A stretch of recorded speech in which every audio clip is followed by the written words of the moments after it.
கிறிஸ்துவுக்குள் மிகவும் பிரியமானவர்களே, இந்த புதிய ஆண்டிலும் பிரவேசிக்கிற உங்களை இயேசுவின் நாமத்தினாலே நான் வாழ்த்துகிறேன். இந்த நாளிலும் கூட வேதத்திலே ஏசாயா 60வது அதிகாரம் 20வது வசனத்தை நாம் தியானிப்போம். உன் சூரியன் இனி அஸ்தமிப்பதும் இல்லை, உன் சந்திரன் மறைவதும் இல்லை. கர்த்தரே உனக்கு நித்திய வெளிச்சமாய் இருப்பார். உன் துக்க நாட்கள் முடிந்து போம். ஆமேன்.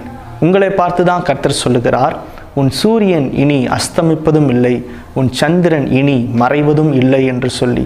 இதற்கு என்ன அர்த்தம் என்று தெரியுமா? உங்கள் வாழ்வில் இனி இருள் இருப்பதில்லை என்று கர்த்தர் சொல்லுகிறார். கடந்த ஆண்டுகளிலே, கடந்த நாட்களிலே நாம் அநேக முறை அநேக துக்கங்களை நாம் கடந்து வந்திருப்போம், அநேக பாடுகளை கடந்து வந்திருப்போம். ஆனால் கர்த்தர் இந்த முதல் நாளிலே நம்மை பார்த்து சொல்லுகிற வார்த்தை, கர்த்தரே உனக்கு நித்திய வெளிச்சமாய் இருப்பார் என்று சொல்லி. எத்தனை பேர் அதை விசுவாசிக்கிறீங்க? இயேசு ஒருவருடைய வாழ்க்கையில் வெளிச்சமாய் வந்துவிட்டால் அவருடைய வாழ்க்கையில் இனி இருள் இருப்பது இல்லை, பிசாசானவனுக்கு இடம் இல்லை, நோய்க்கு இடம் இல்லை.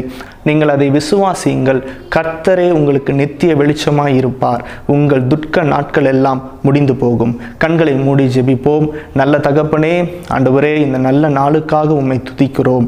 ஆண்டவரே, நீர் எங்களுக்கு தந்த வாக்குத்தத்தத்தின்படி எங்கள் வாழ்க்கையில் உள்ள இருளை எல்லாம் மாற்றி, அப்பா, எங்கள் வாழ்க்கையில நித்திய வெளிச்சமாய் நீரே இருக்கிறதற்காய் ஸ்தோத்திரம்.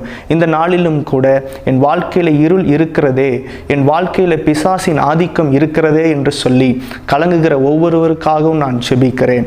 ஆண்டவரே, அவருடைய வாழ்க்கையிலே இருளை போக்கும் வெளிச்சமாய், பிசாசை விரட்டுகிற நல்ல தெய்வமாய் நீர் வாசம் செய்கிறதற்காய் ஸ்தோத்திரம்.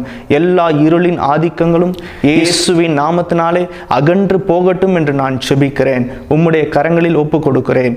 இயேசுவின் நாமத்தில் பிதாவே, ஆமேன், ஆமேன்.